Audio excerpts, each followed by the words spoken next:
God is good. So let's look at something today. Last week we talked about, the processes answered prayers. Okay. This week we're still talking about Abraham. We want to talk. I want to begin a series that I will keep on going. How many of you have the book Operating in Abundance?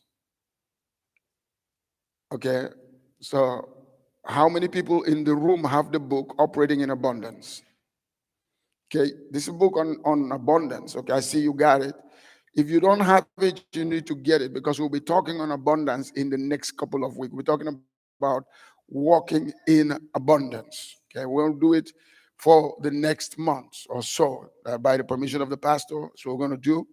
So, but here is what we're going to begin with. We're going to begin with Abraham, because he is, I believe, the person that we need to start with. Now we could start with Adam, but for us, we want to start with Abraham. So today, we want to start about the foundations for generational abundance.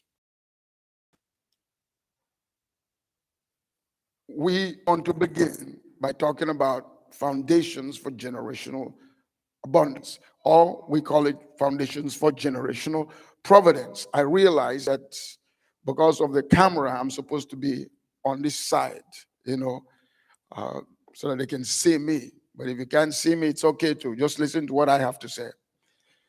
So the story that we are dealing with today is the story of Abraham being asked to go and sacrifice his son Isaac. Okay? That's what we are dealing with today. So the passage of scripture begins like this. After all these things, God said to Abraham, take your only son, the son whom you love, and go and offer him for me on the mountain. Now, you have to remember, Abraham has already been taught by God how to be disentangled from the world in which he lived. All of that, okay?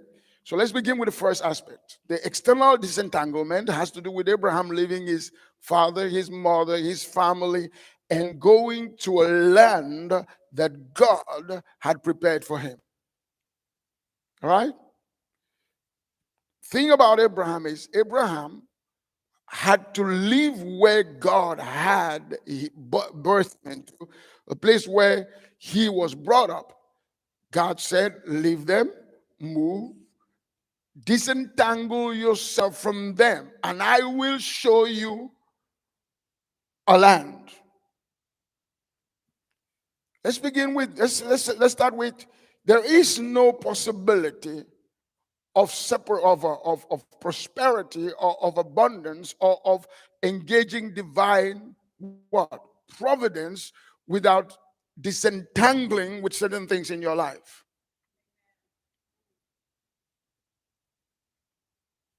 Okay?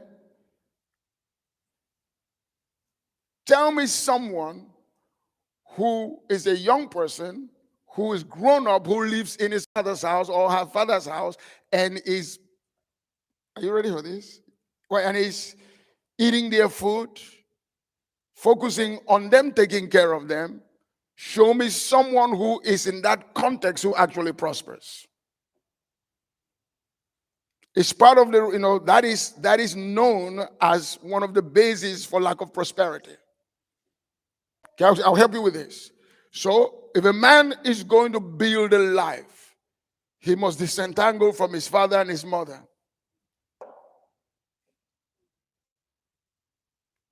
If a man is going to prosper in life, he must break off with the natural connection, at least separate from the natural connection, and create a new kind of connection. I'm not the one saying it. Married couples prosper more than single people. It's written, it is structured. I know people have to be single and certain things happen because of life. But in this society, all the research points out that people who are married have more prosperity. Sorry about that. I know you can point Oprah, but Oprah is one person. And she's married but not married. Let's leave that alone. Okay? But in God's scheme, generational wealth are built by creating a family. Okay, so we must, as I've just said, marriage is important. But I want to push and tell you that why I've said marriage, let's say family. But it's a family you create. Okay? Now, there's generational wealth that comes from your parent to you. But if you look, a lot of people who don't build family after their parents pass wealth to them, do what? Lose it. How do you maintain generational wealth? Is by what? By understanding the need for disentangling from certain natural connections. Look at me now. Jesus said what? Jesus said this. He said this. This is what he said. He said,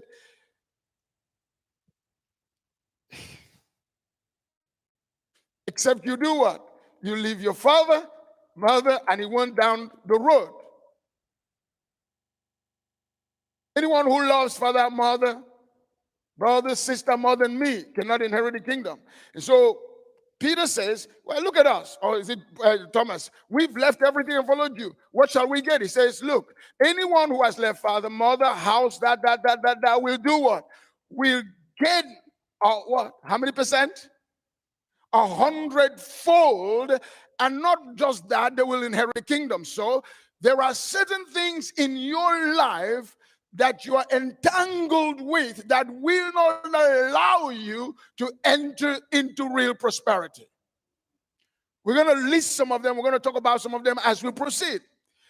Abraham knew that no matter how wealthy God knew that no matter how wealthy Abraham's parents were, that for Abraham to move to the next level of his prosperity, he needed a disentanglement from natural connections at a certain level. And the disentanglement does not mean hate. The disentanglement means a separation that frees your emotion from being so overwhelmed by your relational obligation. And I'm supposed to talk about it the other way, but let's really, why will God tell Abraham to leave? You leave your parents, you leave this, you leave this. Why? Because entanglement with the natural structures tends to lead to idolatry.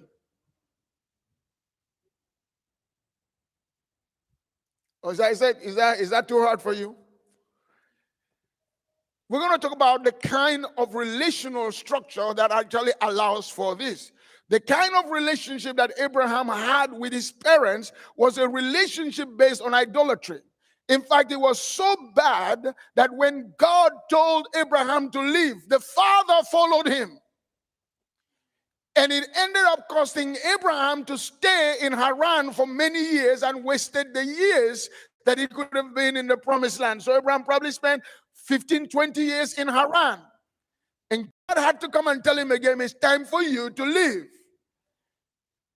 Doesn't mean you don't take care of your parents. But you have to develop an independent construct that allows you to do what? To separate from what is sometimes called natural affinities. In fact, you really can't be a good Christian if your natural affinities are superior to your what? To your commitment to. Because being with Christ is not a natural affinity. It's something that comes out of your what? Your will is a decision you make from your will. This is why you were not born a Christian. Forget it. The fact that your parents are Christian, the fact that you were baptized as a baby doesn't make you a Christian.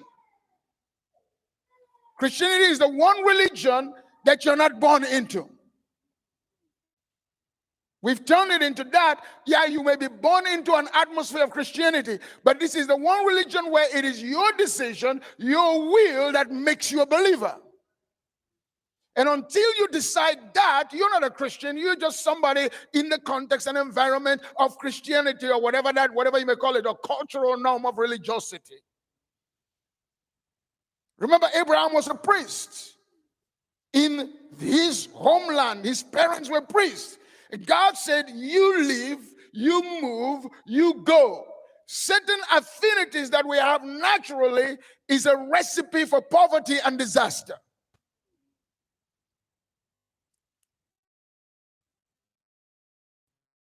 So the first thing God told him was, figure out your relationship with your what? With your natural and biological connections. Not that you need to hate them, not that you don't need to take care of them, but if you are so tired that God cannot move you to a place where you can experience something new, you probably remain poor all your life. Unless your parents have already made it and are pampering you and giving it to you.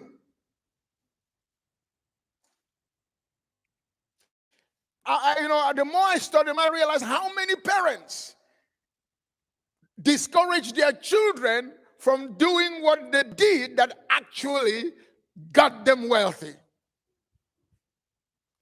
Go read. There's hardly any of these guys whose parents like, this is cool, drop out of college. This is cool, spend all your life doing this. This is cool. Guess what? Go ahead and just suffer for the next 20 years before you make it. Their parents are always protective. There's hardly any parent that says, okay, you go do this work and you do what I don't believe in. So there is a necessity of breaking out of what? That so-called natural affinity, so that you can get yourself to a place of independence or to a place of newness. Because until you become independent in your way of operating, you are a drain both on the what? On your natural relationship and on your future. Parents have to learn this. Now, sometimes it's rough because they never come back the way they're supposed to come back. But I'm telling you, you have to break this from certain what? Interactions, that so-called natural structure, for you to be able to open yourself up for divine providence and be able to enter into what belongs to you.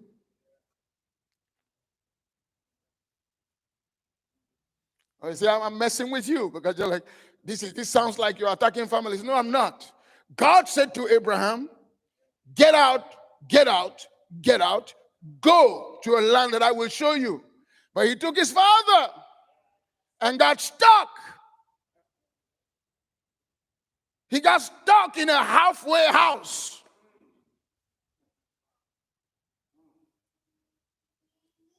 If you really love your family and your parents, you need to learn how to disentangle from the things that they used to rope you from moving to the level that God is calling you. Oh, I'm so sorry. Am I messing with you? This is part of parents' problem. That's why a lot of children struggle so much to prosper. The one thing, and now after a while, you might, as a parent, if you let them go and independent, you start regretting. Bias regret is always present. That's bias regret. I train my children to be independent. So independent, and now I regret the fact that I taught them that. I sit around and go, oh God, I wish I'd made them much more dependent on me. That way they could have stuck around with me. But if I had made them much more dependent on me, they will probably not be able to accomplish what they're accomplishing now. I remember a friend of mine, when the son first left the country to go somewhere else, he called me crying. But now the son is the one who's prospering, building business out of the country, giving him 2 grandchildren already.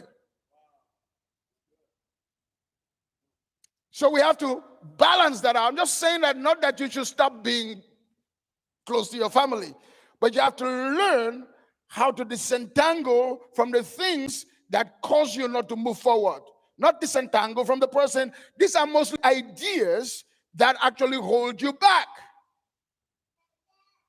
Thank you. At least you're talking to me. I don't know. These guys are just looking at me. Say. All right, now, so That's part of it. So we could work on that Abrahamic stuff and say how God kept what? Kept disentangling Abraham from ideas, even from people, in order to get him to where he could actually what? Release generational providence. In this case, okay, so we're going to come to ourselves now. So it's easy, now listen carefully, it's easy to disentangle from external stuff, even to say, oh, my parents, I'm going to be gone for 3 years, I'm not going to come home, I'm going to work at this. That's easy because it's external. It's easy to do that kind of stuff. But what about what God's asking Abraham to do right now? In this passage of scripture, God's asking Abraham to disentangle mentally, emotionally, in a deeper way. Yeah, because Abraham already knew that God was a God of what? Was a God who did not like idolatry. So it was easy to walk away from those idol worshiping guys. So God comes to him and says, now I want to bless you, Abraham. I want to make you the greatest in the world. I want you to be able to influence and affect generations. After all these things, after everything, Abraham, God comes to him and says, now take your only son, the one that you love, very close to you. Take him and go sacrifice him. Now you got to understand, how long did it take Abraham to have Isaac? Anybody? 9 years. Thank you. 99 years. Abraham had 99 years to have a seed from his wife. So you explain to me, I think it's 99 years or 100 years. So he had a child that's 100 years. Let me ask you a question.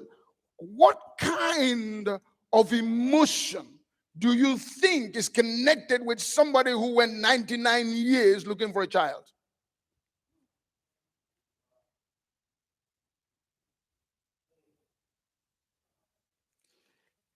And the key is that this child is the basis of all the blessing, or is the basis of the generational movement of all the blessings that God gave to Abraham. Are you with me? What kind of emotion does it take? How long and how many tears? Abraham even went to God and says, you haven't given me anything.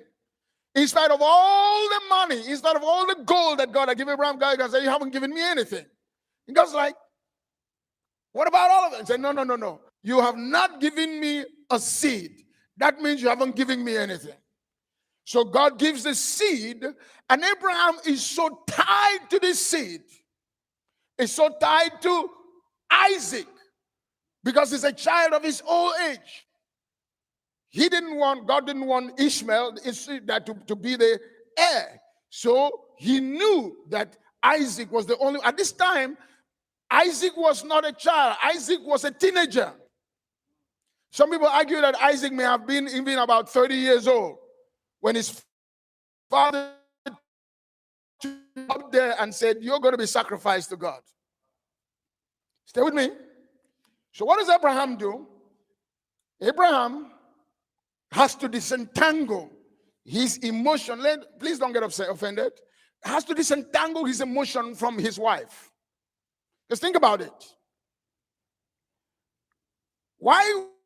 How are you going to tell Sarah that this child that she's been crying for years, that the God who gave the child is asking you to go and sacrifice the child?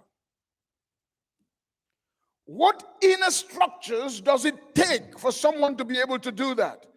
And you know, Abraham loved Sarah. They were not just husband, they were relatives. Okay, let's try it again. Let's not be hillbillies, but let's say the way it was. Sarah was Abraham's half-sister. Let's say half so that it sounds good. Right? So they grew up in the same household, which you know is the love that they have for each other is just beyond romantic love. They struggle together for 100 years to have a child. And God came to Abraham. God didn't go to Sarah. God went to Abraham and said, you need to take this child, and you need to take this child and go on the mountain and offer this child as a sacrifice. One of the first principles, if you're ever going to make it and become a mover and a shaker in the world, is a willingness to do what? To let go of even that which is most important to you. People don't like that because it makes it seem like you're attacking family, but you're not. But I said, let go doesn't mean that you stop caring. It's a what? It's an interior, an internal structure of entanglement that you must release. Because sometimes your personal entanglement with someone is what keeps that person from actually entering into their future. You know about this? It's not that you stop caring. Because I know it hurt Abraham to the depth. What is God trying to do? God's trying to what? Cause Abraham to prepare for the future, and also not just for his own, but to prepare for Sarah's future.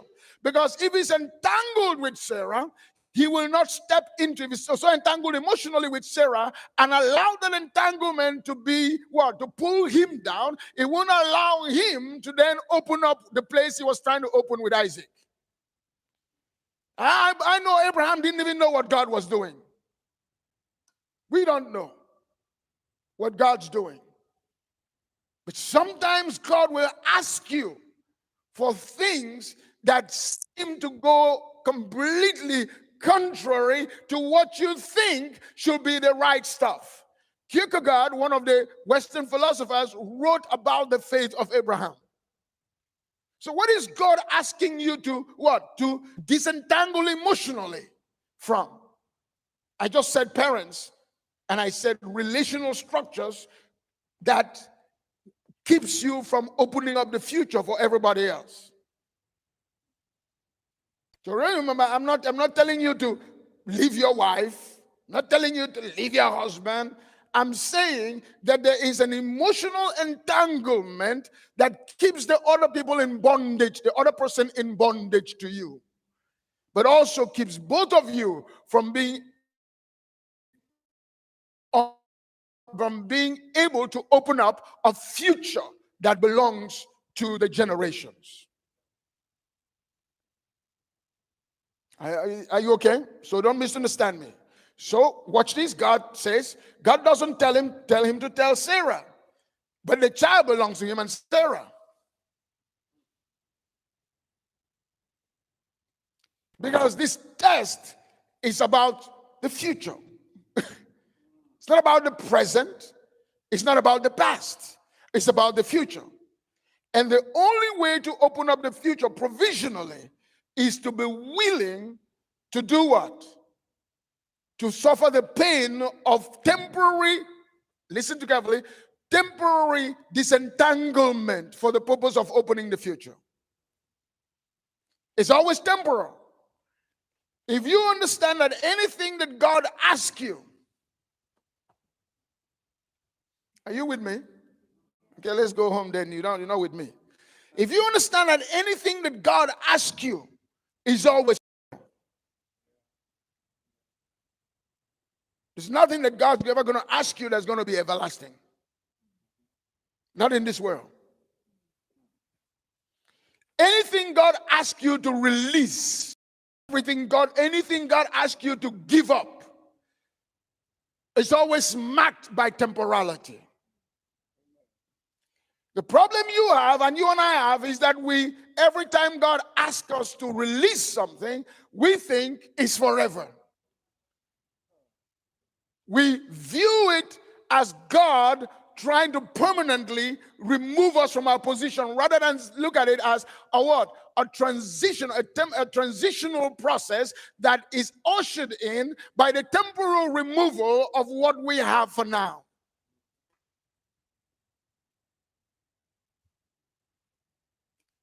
Okay, so stay with me, because everyone says, so what Abraham takes Isaac, sneaks out in the middle of the night, takes Isaac with him, takes 3 of his servants. I need you to pray. He takes 3 of his servants, and then he takes donkey, rides the donkey. So there's an animal and there are the servants. Okay?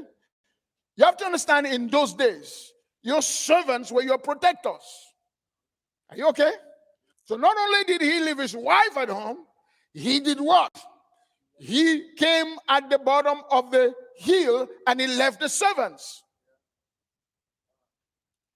Servants are people who provide temporarily for you, who take care of your physical needs.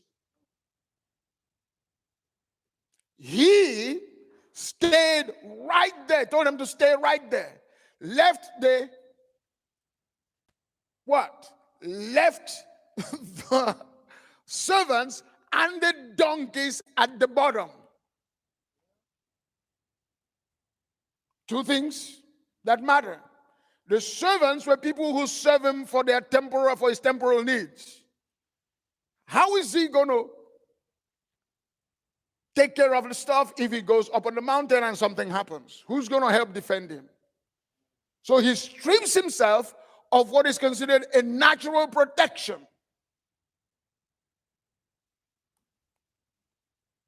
Anybody who is risk averse seldom prospers. Write that in your book. Anyone who is what? Risk averse seldom truly prospers, never becomes wealthy. If they become wealthy, it's by accident.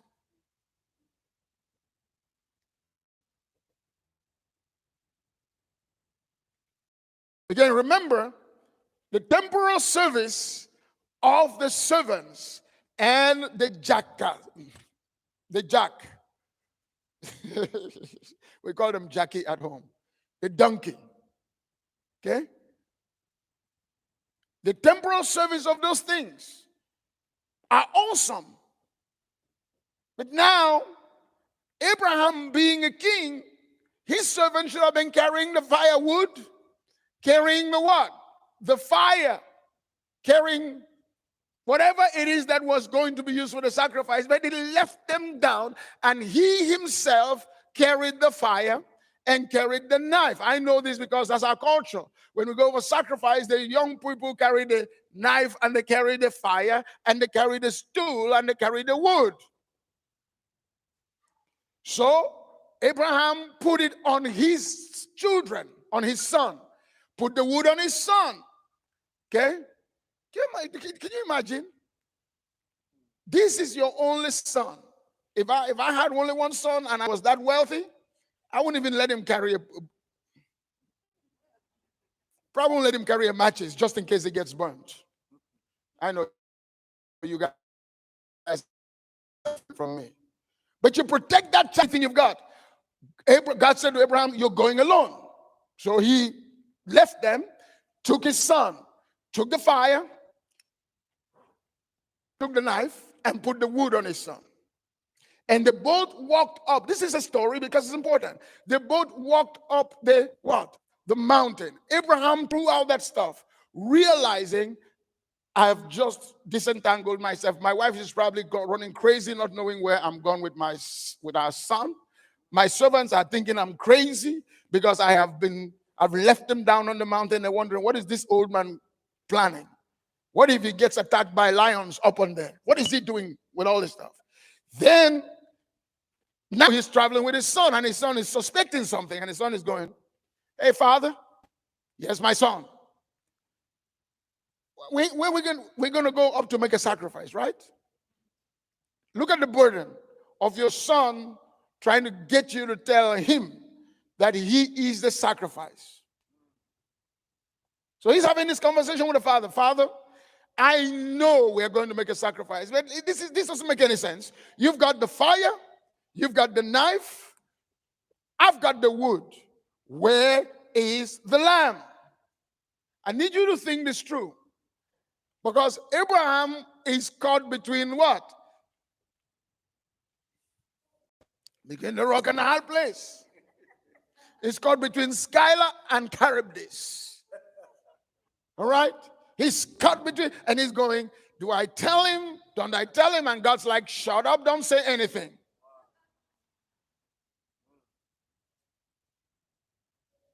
Here's something else. I'll say this to you. There are many things God will ask you to do to get to where you want to go that the public does not need to know. I'll leave that alone because it's like I'm teaching you. We can't do this privately when the public is not listening. We can tell you some things. People who know secrets on how to succeed in business and know how to do stuff don't blabber it everywhere in the world. I know we live in a blabberized society. You know, everybody wants to know what secret the government is holding.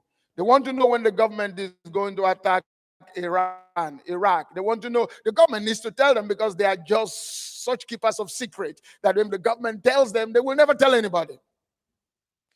The reason the government have people at certain levels who get, because they want to control the amount of people that have the information so that if you leak it, they can kill you.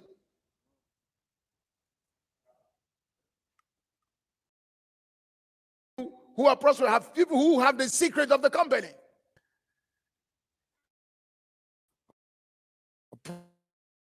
People who have no mindset on what? On prosperity is that they do not know how to keep secrets. They don't know how to build anything in secret. They want to build in public. So God says go. So Abraham keeps going. Comes up to the place. Watch this. Comes to the place. He takes the wood. He sets the wood according to the structure of how sacrifices were made. He puts everything. He takes his son and binds his son. That's a 100-year-old egg. It's a 100-year-old. Takes him, ties him, puts him on the wood. Hasn't set the fire yet, which means the fire is standing somewhere, because before you can put the fire on, you have to do what? Put the sacrifice and set it. So everything is set. How does a boy who's probably 25 years old allow the father to tie him? Which means Abraham was trained in some kung fu mess. No. Yeah. How he roped this young man, tied him around, put him on the pulpit. Oh, no, not pulpit. Put him on the altar, right? And the guy allows him to do so. We don't hear any scoffing. And Isaac is going, maybe my father is just playing games. When he realized that his father was about to, in fact, there's something that's when we talk about the God of Isaac, we call God the fear of Isaac. The fear of Isaac is the level of terror that came upon Isaac, knowing he was about to be sacrificed to God. So God forever became known as of Isaac, the terror of Isaac. With all that fear, he still did not rebel. But that's not who we're talking about. So Abraham puts him up there, and then God watches all of this. God watches all of this. God doesn't stop him. God waits until Abraham gets to where? To the point where he lifts up the knife, and he's going to kill the young man. Then a voice from heaven.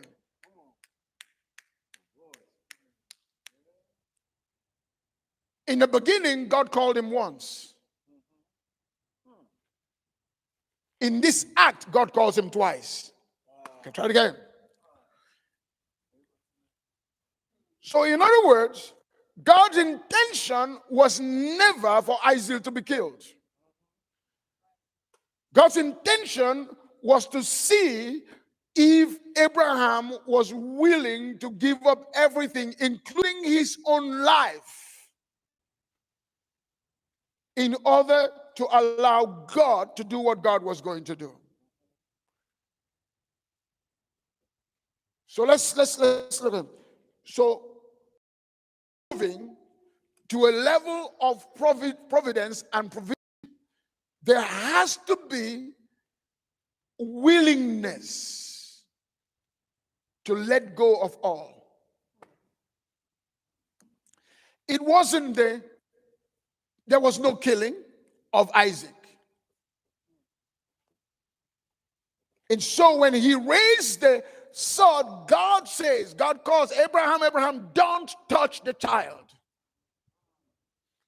Don't touch the child. Do not harm the child.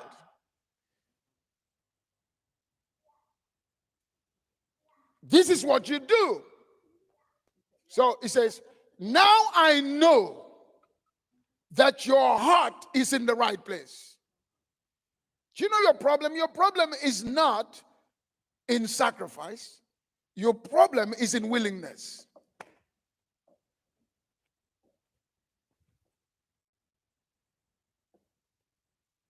Am I trying again? Your problem is not in the actual sacrifice. What God is looking for in order to take you where you need to go is in your willingness to disentangle yourself from the things that even God has given you so that God can make room for more.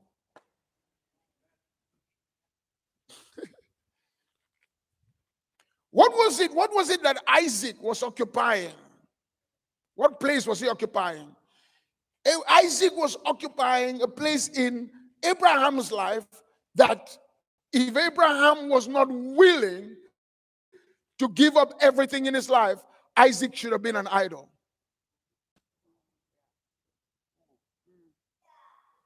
This is still about idol worship. It's about, let me mess with you guys. It's about idolizing your children. It's about idolizing so much that you're unwilling to release so that God can give you something that.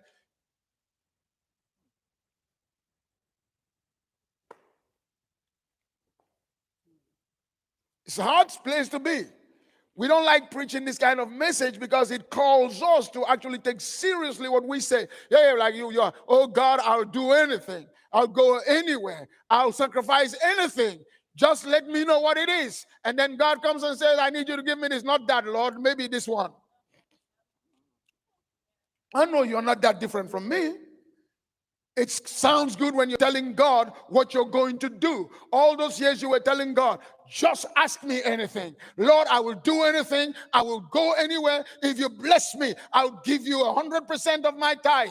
If you bless me, I'll give you 50%. If you bless me, I'll even give you everything. If you raise. And then God says, okay, I bless you. Now give me 50%. And you go, no, Lord, not 50%. Let's have a negotiation. Maybe 10%, maybe 2%, maybe 3%. So you start negotiating because you have no willingness to make room for God.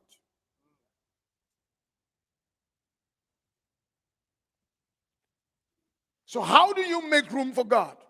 The way you make room for God is developing a will that is unattached to things that are temporal. You say you want to commit your family to God, and yet you're constantly trying to control it. You won't let anybody do anything without you. But if you release, your willingness to release into the hand of God is what allows for what? For new adventures to begin. It is not your sacrifice, it's your willingness. You think it's easy?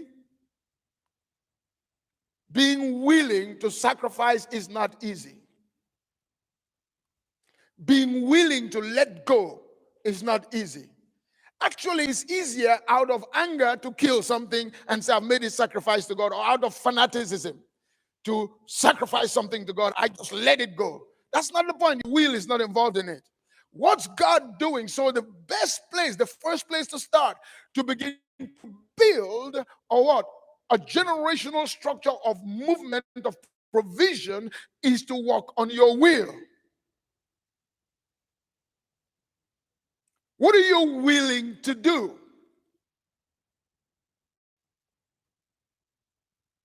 God may never ask you to do it.